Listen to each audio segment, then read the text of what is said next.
Você tinha certeza que eu não faria novamente um vídeo desses? Eu também tinha, mas a força das circunstâncias é muito mais poderosa do que o nosso ímpeto. E bom, voltei a ficar um pouquinho travado, então acho que fazer um vídeo desses é um bom para recomeçar, né? Dar um novo start e voltar para o ponto onde a gente tinha parado. Hoje eu queria, na verdade, continuar um pouco as introduções e falar sobre aquela ideia que a gente tinha mencionado no título do projeto, que é a ideia de filmes de vizinhança. Bom, para chegar até lá a gente ainda tem um caminho um pouco longo, assim. Eu ainda não tenho muita certeza do que isso significa e nem se isso vai se manter na pesquisa ou se isso realmente é uma coisa que vale a pena se dedicar a ela. Mas eu queria aqui discorrer sobre o porquê da escolha dessa ideia de filmes de vizinhança. Bom, vamos lá. Tem um artigo que é importante para essa pesquisa, que está naquele catálogo que eu citei no último vídeo sobre o Davi Neves, uma mostra realizada na Caixa Cultural. O catálogo chama Paisagens do Rio de Janeiro, a Poética de Davi Neves. E dentro desse catálogo tem um texto da Lila Forster, que hoje é curadora de Tiradentes, uma pessoa bastante importante no ecossistema cinematográfico nacional. O texto se chama O Cinema Amador em Memória de Helena, Memória e Sentimento. Bom, nesse texto ela fala o seguinte, ela começa o texto falando: a feitura de filmes domésticos, esses filmezinhos amadores que registram os pequenos e grandes eventos do cotidiano familiar, talvez seja uma das práticas audiovisuais mais comuns desde a invenção do cinema. Isso daí já enuncia alguma coisa que a gente vai retornar depois, mas vamos continuar aqui. As formas e as possibilidades de se filmar a família evidentemente mudaram muito no decorrer do tempo por conta das invenções tecnológicas que permitiram novos usos das câmeras amadoras e porque as demandas que dirigimos às imagens também se alteraram. A distância que separa os filmes de família rodados em 16mm no Brasil na década de 1930 e os vídeos digitais caseiros compartilhados no YouTube é de fato enorme. E dentro disso tudo também tem os filmes Super 8 e especialmente as fitas VHS, que eu acho que são algo importante para a gente pensar aqui.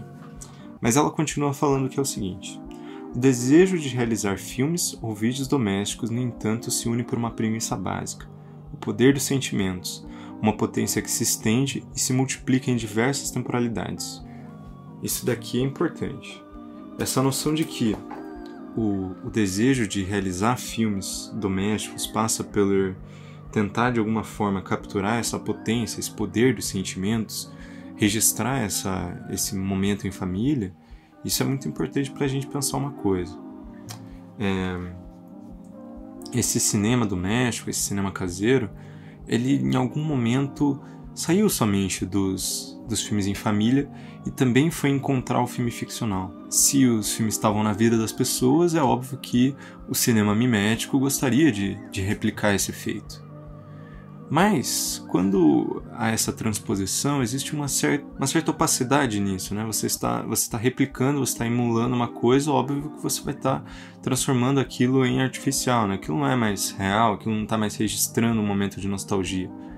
Mas, sempre existiu e é uma corrente muito forte no cinema, a corrente do realismo, né? A corrente do naturalismo, de se busca registrar de alguma forma a realidade e, para voltar para o Bazin, mumificar os momentos, né? Mumificar no bom sentido, assim, né? Registrar e capturar aquilo, capturar uma certa espontaneidade, uma certa autenticidade.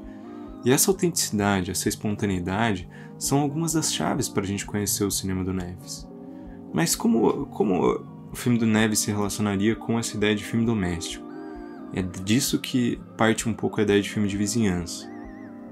Mas para a gente falar disso, é importante que a gente, antes de falar do Neves, dê um salto no tempo e chegue nos anos 2000, 2010. Porque o cinema brasileiro tem uma tradição, assim, de que existem alguns ciclos industriais no cinema. A gente pode pensar no ciclo dos estúdios, da Atlântida, da Veracruz, ali nos anos 50 e 40. Existe um ciclo da retomada, existe um ciclo e existe um ciclo ali dos anos 80 também.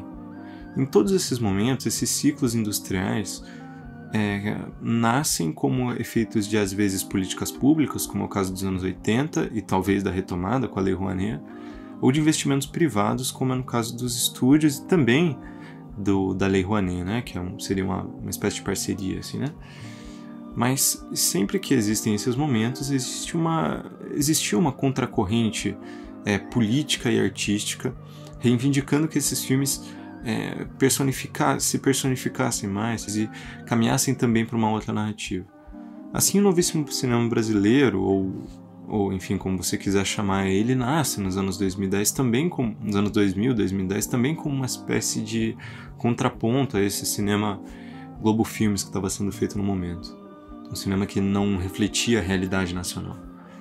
E esses filmes são, na pesquisa do Marcelo Iqueda e de alguns outros pesquisadores ali do grupo dele, são chamados de cinema de garagem. Cinema de garagem seria justamente então esse cinema feito quase sem recursos, explorando as vizinhanças e as ruas, os entornos ali. Um cinema especialmente desenvolvido e popularizado pelos coletivos ali nos anos 2000, né? O coletivo, os filmes de plástico, o alumbramento, os filmes do caixote, enfim, esses filmes que estavam sendo feitos com baixíssimo orçamento, frequentavam um circuito alternativo e contavam narrativas não espetaculares, mas sim focadas no cotidiano, justamente, né? Focadas em dramas menores e justamente nessa ideia que veio a se popularizar, na ideia dos afetos, né? Cinema mais focado nessas rotinas, assim. Só que nos anos 80, um ciclo parecido de alguma forma poderia ter irrompido, e acredito que não tenha irrompido tanto quanto esse cinema de garagem irrompeu, assim. Porque o Davi Neves, ele identificava ali nos filmes que estavam sendo feitos com o dinheiro da Embrafilme um certo um desejo de empreendedorismo imobiliário, assim. Desejar com que os filmes deixassem de ter um impulso artístico, como vinha sendo no cinema marginal e no cinema novo, e autoral principalmente, para se despersonificar e se tornarem apenas produtos de mercado, né? Produtos feitos e pensados apenas e exclusivamente no lucro. O que valia era o peso de quanto aquilo ia vender e quanto aquilo ia render para a empresa que estava produzindo o filme. E, nesse sentido, ele começa a construir um cinema um pouco avesso a esse projeto. Mas também não era um cinema exatamente marginal. Diferente do que o cinema marginal tinha feito, diferente do que o cinema novo tinha feito, ele talvez quisesse contrapor esse sistema dentro do próprio sistema, né? Fazendo filmes com dinheiro da Embrafilme, mas a partir de diferentes modos de produção. E a nossa pesquisa tem muito a ver com isso, com modos de produção. E também, e daí a gente volta à espontaneidade, a gente volta à autenticidade, com esse desejo por registrar esses momentos, por registrar o poder dos sentimentos que reside nessa suposta espontaneidade da realidade, né? E isso é um projeto que o Neves começa a capitanear, especialmente ali a partir do Muito Prazer. O primeiro filme que ele faz, depois de uma longa pausa depois do Lucia McCartney, que é um filme que ele faz em 71, e daí as situações políticas no país começam a se acirrar cada vez mais, começam a ocorrer os exílios, né? E a situação do cinema nacional começa a ficar cada vez mais difícil. E daí só em 79 ele volta a dirigir, depois de passar quase 10 anos sem fazer filmes, e ele volta para um modo de produção muito diferente, assim, né? Mais despojado, mais displicente em relação à encenação em cena, mas muito mais focado em uma essência. E a essência desse cinema seria essa captura da espontaneidade. E para alcançar essa captura da espontaneidade, essa autenticidade que ele tanto queria, ele usava de alguns mecanismos. E daí é que a gente vira essa chave para relacionar ele com o cinema de garagem, que era justamente se calcar em modos de produção, convidando pessoas que às vezes não tinham relação com o cinema, pessoas com menos experiência, mas com uma vontade de fazer, pessoas com as quais ele confiava muito, fazer os filmes com estruturas menores, com menos pessoas, confiar muito no primeiro take, confiar muito pouco em grandes construções cênicas, confiar mais no uso da luz natural, da cenografia que buscasse o naturalismo, enfim, deixar o filme basicamente nas mãos da atuação, né? Confiar muito no poder dos atores e no poder da encenação diante da câmera, no poder do enquadramento para realmente contar essas histórias, né? E foi assim que ele desenvolveu um projeto que eu acredito que passou pelo Fulaninha, passou pelo Jardim de Alá e também pelo Luiz Del Fuego. Aí uma super produção, mas feito aos modos do Davi Neves, né? Feito sempre baseado num primeiro take, feito sempre baseado nesse uso das luzes naturais, nessa pequena construção cênica, assim, e num apreço a justamente essa ideia do rascunho, do erro. Era importante para ele capturar nessa espontaneidade não só as coisas lindas que saem dessa espontaneidade, mas também os erros, os rascunhos, as titubeadas, que isso também é interessante, né, para o cinema, pensando justamente nesse poder que existiria em você estar capturando aquele momento, né, e tentando representar aquilo.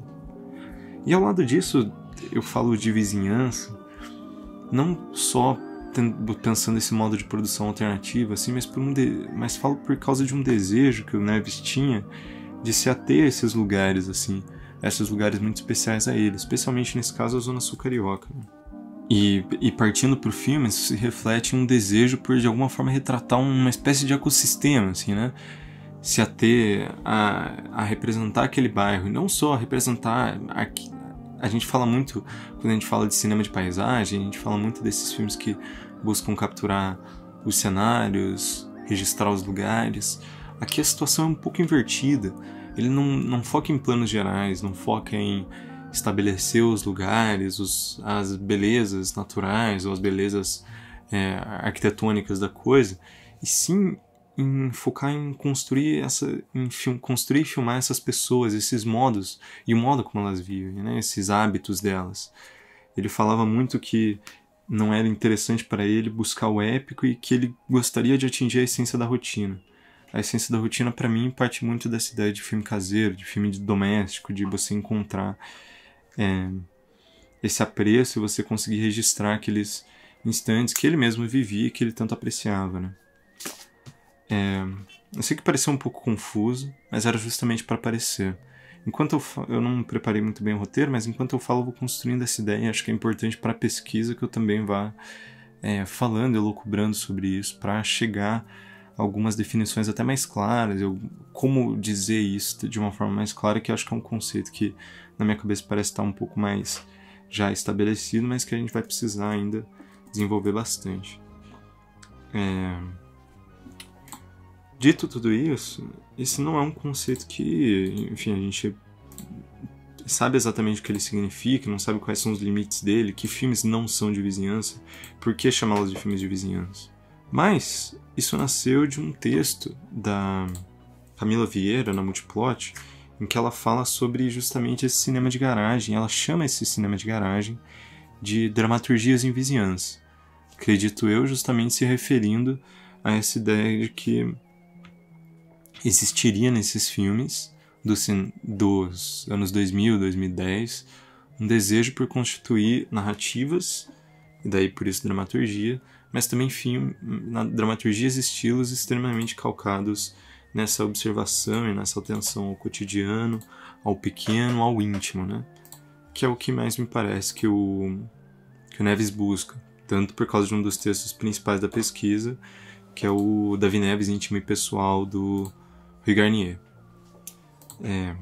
Então acho que é isso. O nome desse vídeo vai ser Filmes de Vizinhança, ponto de interrogação, porque eu não sei exatamente o que isso significa e nem se a gente vai querer se ater a isso, né? Isso aí. Muito obrigado por ter visto e tenha uma boa noite.